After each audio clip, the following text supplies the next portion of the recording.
All Manipur United Clubs Organization, AMUCO amasung Thangmeiband United Club TUC na sinduna ngasi Thangmeiband Cheirao Ching leiba, Athouba Singi khuvam da meeyam heikat tamduna Athouba Singi Mapham Da Ikai Khumnaba Utkhre. Thoram aduga mari lena AMUCO ki President Nando Luang hai. Ngasi August around silam da masi puwari da mut panai da lehoragat numit amani. Thawai da ki iramdam na hena lui haibu wakalo na mang da thamlaga tungi mirol ki damak Manipur gi arpunba saktam ngakpiramba ipai pusingi thauna ngasi ki mirol na kaufade. Numit tabalai hainariba mapangal kalaba British ki lanmi singda surrender tauramlabadi Thangal General amasung pauna Brazavasi thawai hinglamgani adubu yengnabagi lanphamda khut thangat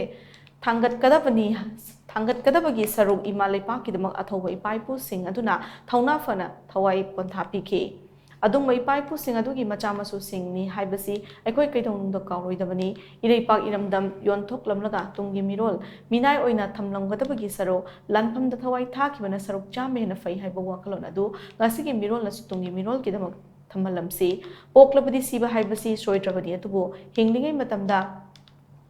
ireipak iramdam gidamak thabak kharadi tauramsi haina mahakna makhatana fongduki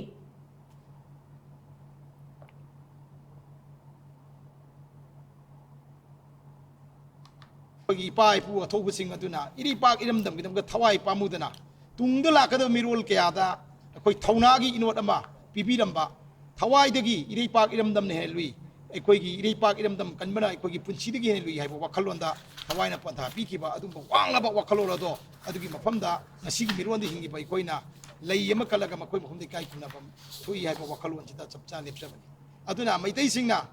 asi bana manauni ikai bana mayambani haiba masigi philosophy masigi concept sida aikoi khunai sing lakieba aduna chaina khonpheng nabi wari kayada aikoi ikai phiru kumna hingdoi sarpudi sigibina sido kibi wari kya mayam tingneba aduna aikoi na tongan ba ireipa iramdam kannabgi lanpham kya amadi tongan ba leiba kayada aikoi landa aikoi leiba lokchanaba lanta matamda aikoi gi mipung khudi magna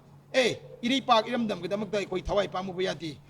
pobadi nomadi sigadabani aduna akoi pokling ide ire pai dam thapak to gadam hai ba wakalon jada adum lan chat ki baneba